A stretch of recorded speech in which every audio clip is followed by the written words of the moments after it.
nowadays many Christians are cold in the place of fasting. You can look around and then ask, maybe you will see 20 people, and then you can ask these 20 people, when last did they fast? And then you will find out that what many of them, among them, you can find maybe it's only 2 or 3 can remember when last they fast among the 20. Why? Because now many people don't have time to fast again. Many people are so desperate to eat. Many people cannot control their stomachs again. Why? Because they have allowed food to take control over them. But one of the things that we need to understand is that what fasting is one of the things that as Christians we need to engage in. It's one of the spiritual exercise that as Christians we need to do. That is why even Jesus encouraged his disciples that they should what? They encouraged his disciples to fast.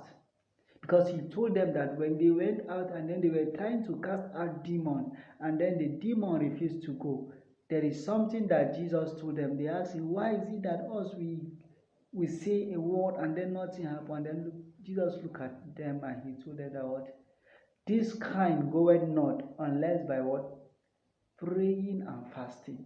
So there are some certain things that for you to be able to cast in your life that needs prayer and fasting. There are some certain things that you cannot cast unless you are a man of fasting.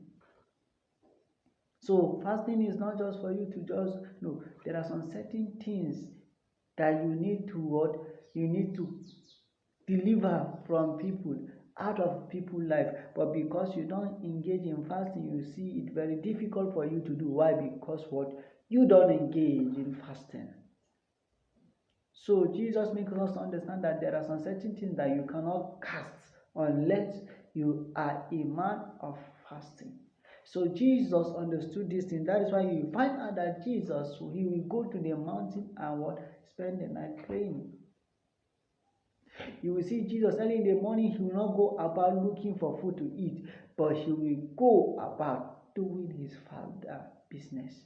So that's why as Christians, we need to daily know that what? We are in a time and season that we need to what? Start engaging in fasting. We need to start engaging in fasting 24/7. Because fasting helps to build our spiritual man. Fasting helps to make the flesh to die. Fasting helps us to align and to reconnect, to connect with God, to be more sensitive with God. So fasting plays a good role in our lives as Christians. That is why we need to always engage in fasting. Recently, I was talking to somebody and then I was trying to encourage that person that, you see, yes, you love God, you have desire to serve God, but you need to start engaging in fasting. And then I told him, I want you to go and pray, fast for 1 week, but on Monday you will do it, on Tuesday you will not do it, on Wednesday you will do it, Thursday you will not do it, Friday you will do it, and Saturday you will do it. So I gave him this assignment that he should go and do it. But do you know what? Something, when he started it, he started feeling, this thing, is he going to happen? Is he going to do it? Can he do it to the end? And then he came and told me that, and this fasting, is it by force? And I look at him, that but it's not by force for him to do from 6 to 6 now, or from 6 to 1 or 2, that he can do it from 6 to 12. Or 6 to 12:30, and I look at him and laughed. Why? Because what? Many Christians, we are not what? Engaging in fasting. That is why fasting has become a problem to us. Fasting has become something that now for us to do is a problem. And then the devil knows that what? A man who engages in prayer and fasting is a man of fire, is a man that can cause havoc in the kingdom of darkness. That is why the devil, by all means, he tries to see that what? He makes many not to be able to engage in prayer and what? Fasting. That is why as Christians, we need to understand that what? We need to always participate and engage in prayer and fasting. Yes. prayer and fasting.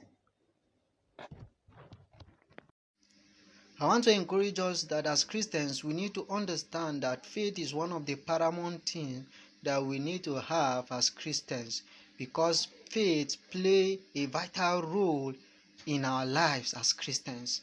That is why the Bible also teaches us that without faith, it is impossible to please God. That means as Christians, for us to always please God, we need to always act by faith. We need to demonstrate our faith, because faith is one of the instruments that we need to use in order for us to please God. That's why when Abraham engaged in this faith, he pleases God, and then God calls him the father of faith. So as Christians, we need to understand that faith is very important. As you pray, one of the requirements that you need to have is faith, because without faith, how can your prayer be answered?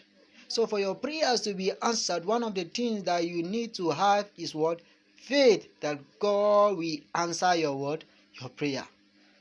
So faith is very, very important. That is why we need to engage or have this faith in us. That's why Jesus told his disciples that even if your faith is as little as mustard seed, you can command the mountains and it will obey. Why? Because faith is powerful. With faith, you can heal the sick. With faith, you can cast out devils. You can do great and mighty things with faith. That is why as Christians, we need to always increase our faith. We need to engage with this instrument called faith. Faith is very important. But for you to be able to engage faith in your daily activities is not easy. For example, now you are sick, and then you will just stay and say, you believe God that God will heal you. It's not easy. You are feeling the pains and feeling all the stress, and then you just say God will heal. But a man of faith will believe that God has the capacity and the ability to heal him even in that situation. Okay, or maybe you are in need of money, resources, and then you don't have money, and then you begin to say, God will provide, even when you know that there is no single money in your pocket, and you will say you need 5 million. And then you say God will provide. It takes a man of faith to believe this. So faith is not something that is just easy. Yes, you can. It is easier for people to just say it, but it is not easy for people to act by faith. That is why as Christians, we don't need to be Christians who just say it, but we need to be those who act by faith. Act by faith.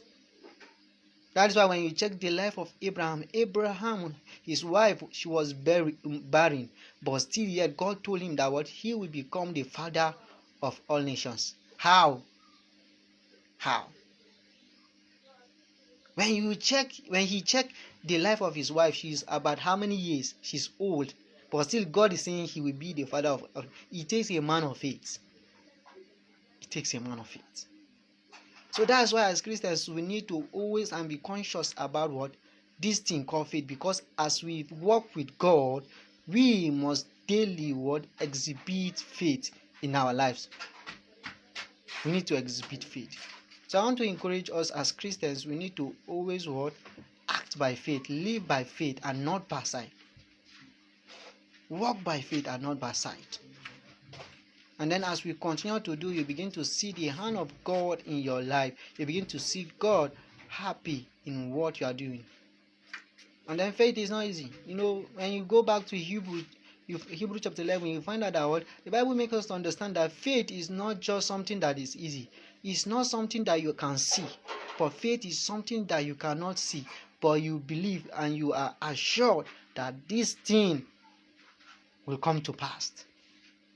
That thing is not there, but you have that assurance, that hope that these things will be there.